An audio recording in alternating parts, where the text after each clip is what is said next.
Who wrote the first poem of the book? We don't remember. You don't remember? We were each thinking of something fashionable, and I remember just coming up with fringe around the page. Right. That was the first idea of the book? For me. Because we had been talking about sort of what's going on in poetry and some of the language that people are using, you know, trying to be fashionable. Not necessarily in a genuine way, but there's also this this kind of thing that neither of us had allowed in our own work, right? There's like, you know, name dropping designers and, you know, a lot of contemporary cultural references and stuff that really doesn't fit in the poems that up to this point, you know, we've written separately. So it was this great license doing this together, and Molly would bring in some designer that really would make me think, or some word, you know, a fabric or something like that would send me off in a direction, and you know, so the collaboration opened a certain door that was closed for your individual work, and then it would give you some freedom and some excuse to play. Right.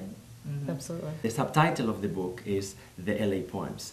Why the LA Poems? No, because one of the things that has been bothering me about my own work is that, you know, I've lived in LA now for 23 years, and it's not that obvious from most of my poems, except that I use a lot of Spanish, and, you know, you know, if you're looking for it, you can find it, but people, I think, don't think of me as an LA poet.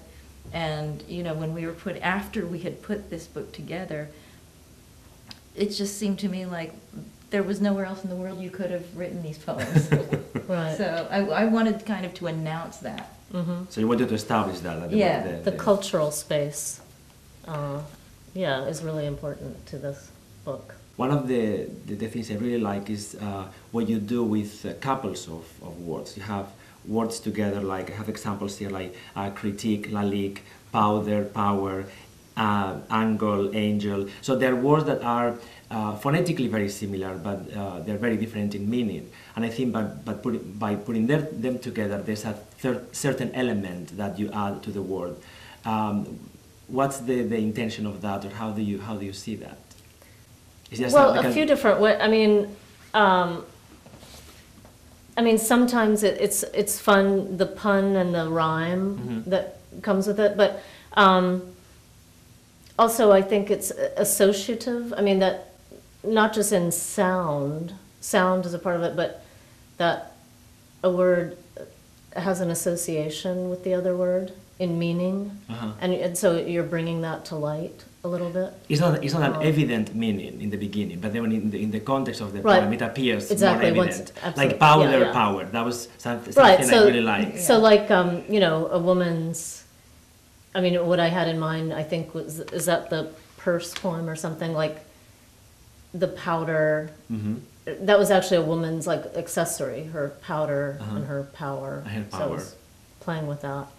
Along with the fashion references, and we also refer to a lot of language theorists, right? We throw in the names, you know, and that's not simply to be fashionable, but because a lot of that punning and a lot of that really examining, you know, words syllable by syllable comes out of a kind of, you know, post-structuralist language theory. And so, again, it was a matter of license.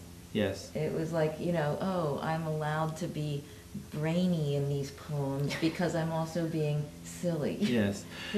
I have seen a lot of connections from Bling and Fringe with the avant-garde movements. The most evident probably was with Dadaism, because you also mentioned Tristan Tzara in the preface of the book. We are both huge fans of surrealism from way back. So that was something we had in common, that we like the procedures and the cut-ups and, you know, games that. So I think we both embraced that. And I saw like a certain tribute to to Dadaism Yes. and also Yeah. to Cubism, because of your poems. They have all the graphic elements, the vertical text, the horizontal text. You have the parentheses and the bars and the spacing of the words. So what about these elements of the avant-garde movements in your other work, in the individual books that you write or you are working? Or I'm always referencing the surrealists and always being a surrealist, small s, in my own work. It's just a question of how much, book to book.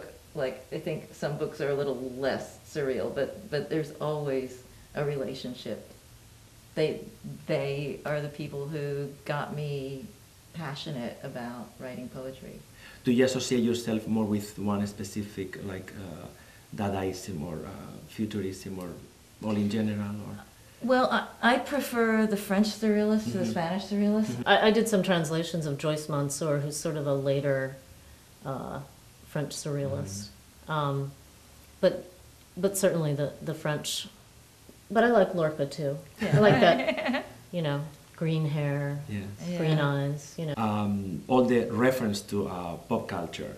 You have designers, Armani, Paloma Picasso, Donna Karan, Issei Miyake, actors, models, Kate Moss, Madonna, philosophers, Wittgenstein, writers. You have everything, and I love the reference to the. You have a reference, Gail, to the Pussycat doll girls, yes, and to Lady Marmalade, and you have a reference to Hello Kitty and the plastic hair. So, what's the role of? What is this? Is pop culture? Is this a tribute to pop culture? Is this a critique to pop culture? In the book? it's definitely a tribute, I think. Yeah. It's fashion. Right. I mean, part of it's- what we started with the idea of fashion, right? And in a lot of different ways, not just, high fashion, couture, but fashioning what's fashionable in poetry, what's fashionable, everywhere in the world. But what I think finally interests both of us throughout the writing of, that's where we started, but for me, it's all of those things are a form of performance art, right? Notorious B.I.G., his life was performance art, the whole gangster thing, and runway models. The runway is a venue of performance art, I It's think. like an opera. Yeah. And so part of what we're doing with the Fringe and the Bling is, emphasizing the performative aspect of writing. The poems are themselves little performances. On the page. On the And page, so right. visually they're, more active in a way on the page. Yeah. Just because of how we were Yeah, they playing with move. the idea of Right. Fringe and Bling. And more interactive. You have to turn Yeah. the book Yeah, to interactive. read half of your the second half of your poems. One of the things that I love about Molly's poems is that, in this age of, everything's done digitally, right?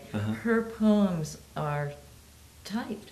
She can't do that on a computer. There's not had a to put word on the typewriter. processing That software where you can turn the words. that Oh. where you and make them kind of dribble, or float like her Fringe. So I just, turned the page on my typewriter.